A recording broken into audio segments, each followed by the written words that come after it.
ఆశ్రమ సిబ్బంది కౌన్సిలింగ్ ఇవ్వడంతో ఆ 16 మందిలో ఉన్న 4 వ్యక్తుల మానసిక స్థితి మెరుగుపడి గత కొంతకాలంగా వాళ్లు పనిచేసిన యజమాని ఫోన్ నెంబర్ చెప్పడంతో ఆశ్రమ సిబ్బంది సమాచారం అందించారు.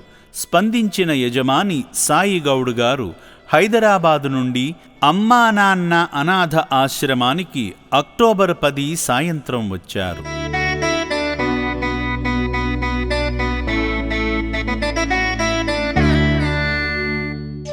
సాయిగౌడ్ గారు ఆశ్రమ సిబ్బందితో మాట్లాడి వాళ్లు తన మనుషులే అని తెలియజేసి ఇకపై ఈ 4 సంరక్షణకు తానే బాధ్యత తీసుకుంటానని చెప్పి ఆశ్రమ నిబంధనల ప్రకారం హామీ పత్రంపై సంతకం చేశారు.